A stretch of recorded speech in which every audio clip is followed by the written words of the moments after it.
ขอพรรษาเมื่อใดวะวันที่เท่าไรเนาะวันที่เท่าไรตัดสินถามคนบ่รู้คือกันนี่แหละวะ สำหรับพวกต้องการที่สิบวชก็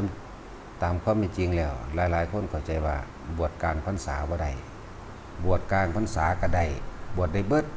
บ่เกี่ยวกับกลางบ่เกี่ยวกับเขาหรือบ่เขาได้ทั้งนั้นเด้อผู้อันว่าอยากบวชจักพรรษาจังสิก็พากันมาได้แล้วพากันมาซ้อมใส่กันซ้อมนาคใส่กันค่ำขานนาคโดยเฮานิยมว่าจังสี่ค่ำขออุปสมบทมาซ้อมใส่กันแล้วก็ให้หลวงพี่ปวกหลวงพี่เจ๋งเป็นผู้อบรมระเบียบหรือภาวินัยเบื้องต้นหรือพื้นฐานให้น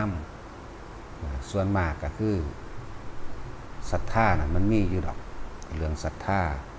แต่ว่ามันขาดปัญญาแล้วก็ขาดความเห็นจริงแล้วก็ขาดธรรมะพื้นฐานเบื้องต้นก็คือว่าหลายคนที่ล่วงเกินหรือมองข้ามพระวินัยอันเป็นเครื่องอยู่อันเป็นพื้นฐานของการบวชเข้ามาเป็นภิกษุบวชเข้ามาแล้วมันอยากกระโดดไปทางอรหันต์โลดหรือมีฤทธิ์มีอภิญญาหูทิพตาทิพนะล้วนแล้วแต่เป็นความเห็นคนเฮาส่วนมากที่ทะเลาะกันหูภิกษุสงฆ์นี่บ่ค่อยทะเลาะกันเรื่องอื่นดอกทะเลาะกันเรื่องความเห็นส่วนตัวทิฏฐิคือความเห็น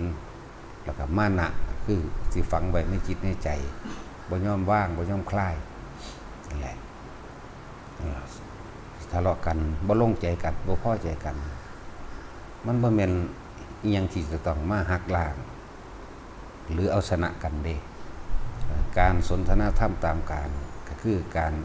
แสดงความเห็นต่างๆแต่ว่าบ่แม่นว่าให้ยึดเอาความเห็นของเป็นใหญ่ว่าถูกเด้ส่วนมากบ่ลงใจกันบ่ลงอันนี้แหละอันอื่นๆบ่ปานใดดอกคืออยากอวดความรู้อยากอวดความจำอันจำมานั่นจะจริงหรือไม่จริงก็ช่างให้ทิ้งทั้งหมดบ่ได้ว่าแต่ความจำเด้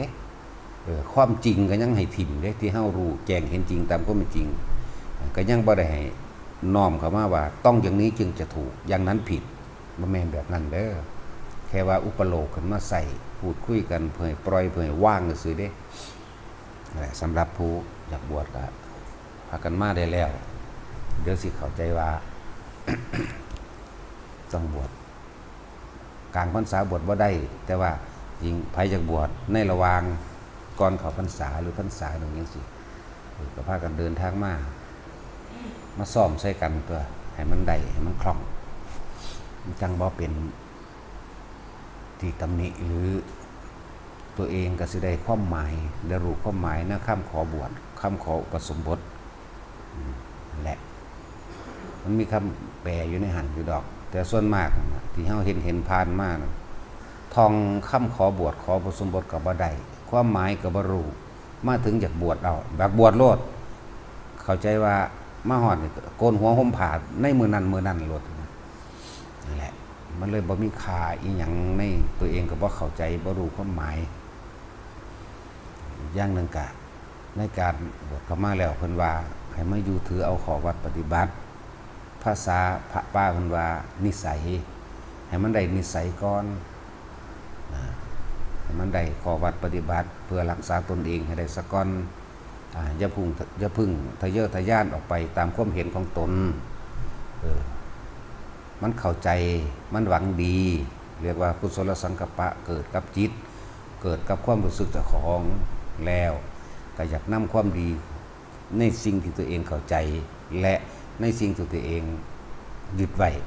เป็นความเห็นไว้โดยส่วนตัวอยากเอาความดีตัวนี้ไปให้คนอื่น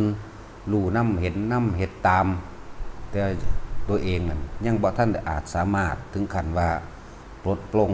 ปล่อยวางในตนเองได้เลยนั่นมันเป็นกิเลสตัณหาแต่ว่าเป็นของละเอียดมันอยากพยายาม แสดงธรรมมันอยากพยายามที่จะให้ผู้นั้นเฮ็ดไปดังใจที่ตัวเองอยากให้เขาเป็นนั่นแหละส่วนมากบางทีอยากไปยังสั่นบางคนเฝ้าบวชแล้วเฝ้าไปก็มีนี่คือต้องว่าอยู่นี่คือว่าต้องให้ผ่านหาพรรษาก่อนจังไปตั้งตัวเองได้จังไปตั้งสำนักตัวเองได้มันผ่านสะก่อนผ่านความอดความทนความพยายามหรือการอยู่ในหมู่คณะหลายๆควรบ้างจิตบ้างใจแบบใดบ่แม่นผมบ่มักคนมากผมบ่คุกคีกับไผมนุษย์เป็นสัตว์สังคมแม้กระทั่งว่าแม้พระเพิ่นก็บ่ให้คุกคีในเรื่องของตัณหาดอกเพิ่นบ่ได้คุกคีเรื่องนั้นแต่ว่าเพิ่นให้พวกเฮานั้นทำกิจกรรมรวมกันเรียกว่าอัตตสัมมาสมาหิตาเป็นผู้เฝ้าระวังตนเป็นผู้มีสมาธิจิตตั้งมั่นในเมื่ออยู่กับหมู่คณะเพื่อความพร้อมเพรียงและสามัคคีเพิ่นจึงมีพระวินัยขึ้นมาเพื่อความอยู่ร่วมกันเป็นปกติไม่ทะเลาะไม่เบาะแว้งบ่แสดงความเห็นอันเป็นความอวดโอ้คุยโว้แต่ตัวเองรู้นะนั่นแหละจึงว่าอัตตสัมมาสมาหิตาในหมู่คณะสงฆ์บ่ซั่นเพิ่นสิมีว่าให้ภิกษุแสดงปาติโมกข์ทุกขึ้น15หรือแรม15ค่ำบ่แม่นว่าสักแต่ว่าทำตามวิธีเด้ความหมายของเพิ่นให้พวกเฮานั่นเข้ามาสนทนาธรรมกันศึกษาปรึกษากันหรือมายอมรับความผิดเด้ที่เพิ่นแสดงอาบัตินั่นน่ะคือเพิ่นยอมรับความผิดเด้แสดงความผิดว่าแบบนั้นแบบนี้แล้วให้อีกผู้หนึ่งกล่าวตักเตือนใดนี่เพิ่นย่อมให้ผู้อื่นตักเตือนใดบ่แม่นว่ามาโดยพิธีซื่อฟังก็บ่ได้ตั้งใจฟังแม้นจะฟังไม่รู้เรื่องเข้าใจบ่แม้นจะแปลไม่ได้เด้อถ้าตั้งใจฟังก็เป็นอารมณ์เป็นหนึ่งเป็นการปฏิบัติธรรมเป็นการทรงชาติเจริญชาติอยู่ในอารมณ์ที่เป็นหนึ่งวิตกพยายามฟังคำนั้นวิจารณ์บ่คิดหนีออกจากคำที่ผู้เพิ่นแสดงปิติมันก็เกิดในหันดีบ่ดีเข้าสู่สมาธิฮอดอัปปนาสมาธิก็จังได๋เลยอันนี้เว้าเรื่องตัวเองเป็นเฮาไปอยู่ลงอยู่วัดสำราญส่วนมากปึ๊บเข้าตลอดเลยหูได้ยินแต่อย่างอื่นบ่ปึงบ่แต่งเวลาเพิ่นจบก็รู้ก็เฮ็ดไปตามเพิ่นได้คือเก่านั่นบ่แม่นเข้าฌานเด้คนละอย่างกันจิตมันตั้งมั่นเป็นฌาน1 2 3 4ได้เลยแต่บ่แม่นเข้า4เป็นอัปปะอันนี้คนละอย่างกันนี่แหละบ่แม่นว่ามีแต่ฝ่าวจะไปอยู่ผู้เดียว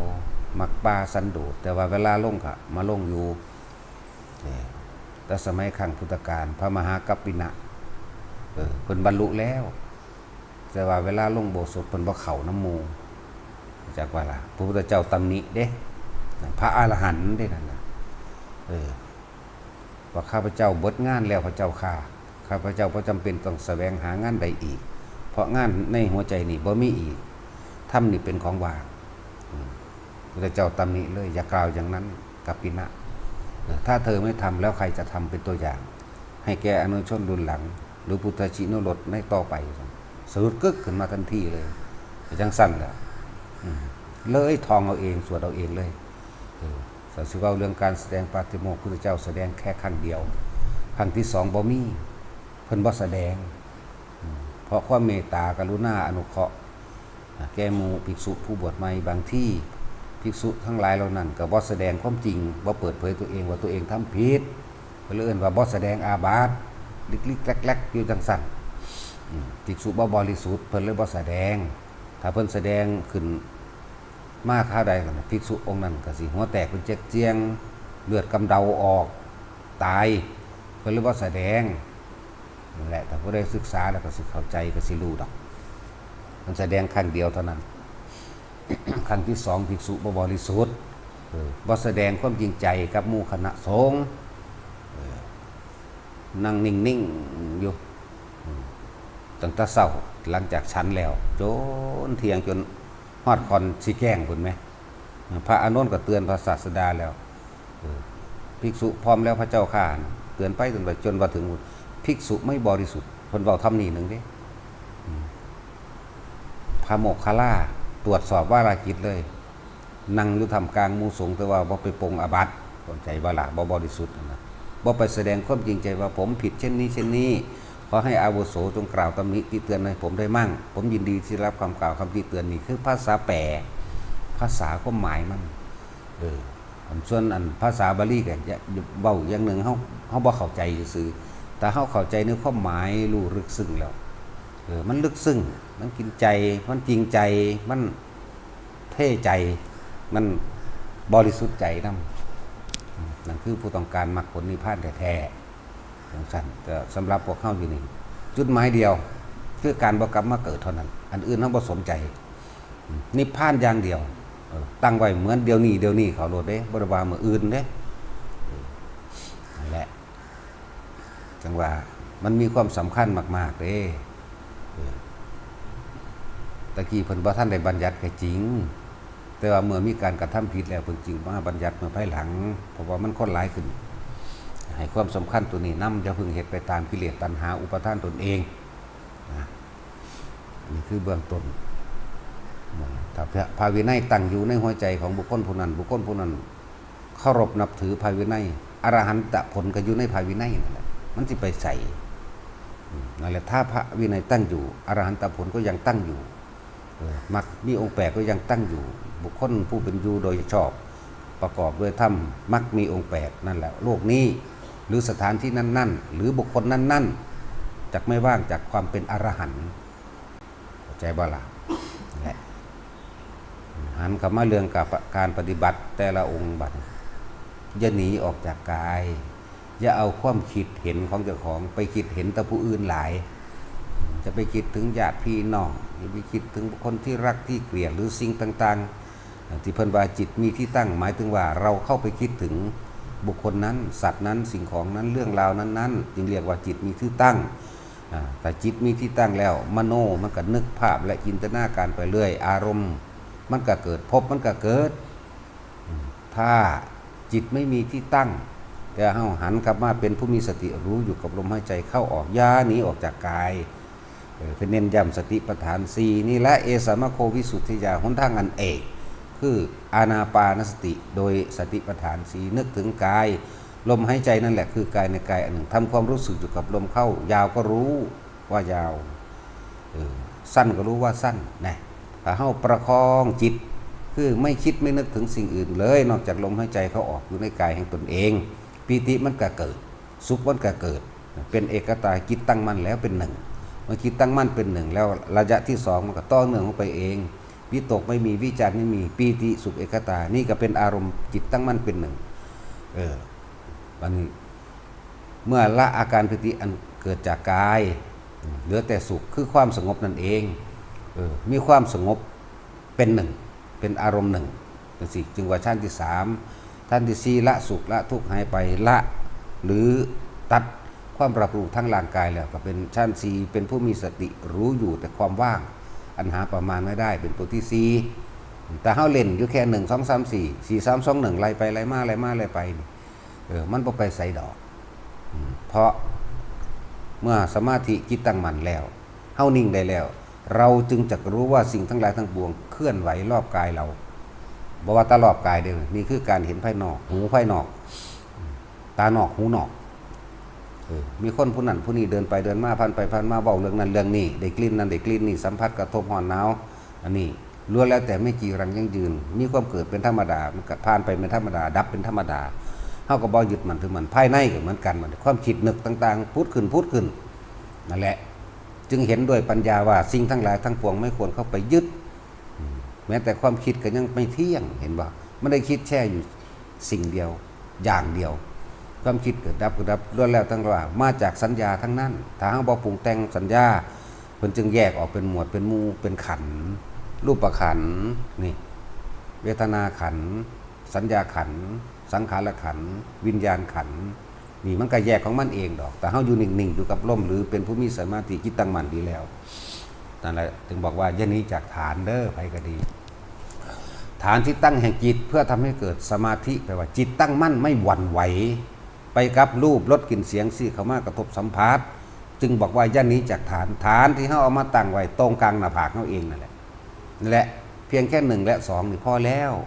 บัตร3เป็นเองบัตร4เป็นเองกับช่างมันตัวนี้มันต้องไปประกอบด้วยสมถะภาวนากับวิปัสสนาภาวนาทำให้เกิดขึ้นแล้วตั้งมั่นแล้วดีแล้วนี่จึงจะเห็นด้วยปัญญาเห็นด้วยความเป็นจริงว่าสิ่งทั้งหลายเหมือนกับว่าลมพัดใส่กายเฮานี่แล้วมันก็ผ่านไป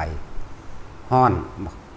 ได้ความรู้สึกทั้งกายเนี่ยมันก็ผ่านไปนั่นละเกิดดับก็ดีกลิ่นเดี๋ยวก็หอมแล้วก็มันก็ผ่านไปเดี๋ยวก็เหม็นเดี๋ยวมันก็ผ่านไปนั่นแหละเกิดดับบางคนก็ไปถือเอาที่มันบ่ดับเพราะว่าเฮาไปดึงมันเข้ามาคิดปรุงแต่งอยากให้มันเป็นไปดั่งใจอยากให้มันเป็นดั่งความรู้สึกตนเองนั่นแหละเมื่อความรู้สึกเกิดพอใจมั่งและไม่พอใจมั่งพบมันก็เกิดนั่นแหละจึงว่าพยายามเพื่อจิตตั้งมั่นถ้าเฮาบ่ตั้งมั่นถ้าเฮาไม่ดิ่งเฮาสิบ่เห็นสิ่งทั้งหลายทั้งปวงที่ว่ามีความเกิดขึ้นเป็นธรรมดาดับไปเป็นธรรมดาเด้เฮาสิบ่เห็นเพราะว่าเฮาสิไหลไปน้ำมันมีแต่อยากให้มันเป็นแบบนั้นแบบนี้นั่นแหละถึงว่าให้อยู่ลมหายใจเข้าออกกับอุณาโลม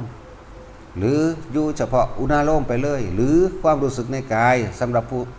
ฝึกแล้วสิเข้าใจดอกกันคำว่าจังสิอย่าเคลื่อนอย่าหนีอย่าออกอย่าไปคิดถึงผู้อื่นบุคคลอื่นสัตว์อื่นสิ่งของอื่นๆอารมณ์ความรู้สึกต่างๆเกิดพบเกิดเด้อนั่นแหละพยายามตั้งมั่นอยู่นี่ ถ้ามันถึงเวลาอันควรของมันธรรมะจัดสรรหรือธรรมะนี่จะจำแนกแจกตามวาระกรรมของแต่ละคนที่มีความเกี่ยวเนื่องกันไปเองดอกอย่าเพิ่งอยากแสดงอย่าเพิ่งอยากไปมันสิเป็นเอาเองมันสิเป็นเอาเองมันสิจำแนกแจกเอาเองแม้นบ่อยากเป็นก็เป็นแม้นบ่อยากไปก็ไปแต่ว่าไปด้วยความไม่อยากนี่ไปแบบว่างไปแบบไม่ได้อยากเป็นแบบไม่ได้อยากจะไปจังสั้นจากว่าพากันจะพากันคิดออกหลายเล็กๆน้อยๆอีหยังก็สร้างก็แก๊กๆกันก็สิไปหาเหตุหาผลว่าผู้ใดอันนั้นผู้นั้นอันนี้เฮ็ดหยังในเมื่อมันข้อขาดว่าตายมันตายซะก่อนตายแล้วก็แล้วคือกันหังบ่แล้วถ้าจิตใจบ่ตายออกจากสิ่งทั้งหลายทั้งปวงนั่นแหละพยายามว่างให้เร็วความโทมนัสคัดใจเรื่องนั้นเรื่องนี้ก็เพราะว่าอันนี้แหละมันเป็นเครื่องหลอกเครื่องล่อให้เฮาตกหล่อตกหลุมนั่นแหละพระเจ้าจังได้กระสร้างอย่าไปถามหาทั่วเหมือนกับพระเจ้าก็บอกว่าคนที่ยิ่งลูกศรเข้ามาปักขาเฮานี่เฮาสิไปถามหาผู้ยิ่งเฮ็ดหยังผู้ใดเป็นผู้เอาธนูนี่มายิงกูนอธนูนี่อาบยาพิษชนิดใดนอธนูนี่เฮ็ดด้วยไม้หยังนอสิไปถามหามันนี่เฮ็ดหยังคือบ่ถอนตัวเองออกโลดนี่แหละถือว่าดึงกลับเข้ามาเร็วๆวิธีถอนนั่นเปรียบนอกแต่เปรียบในวิธีถอนพอจะสงสัยปั๊บเข้าล้มปั๊บโลดสงสัยเรื่องใดก็ช่างมันหังตัดเอาเองดอกเพราะว่ามันบ่คิดนั่นแหละตัดนั่นแหละว่างคือไม่นำสิ่งทั้งหลายที่กระทบกระทั่งเข้ามาคิดถ้ายังคิดอยู่ไม่ใช่ว่างบอกอยู่เรื่อยๆอยู่ได้แนวมึงนะเอาละพอ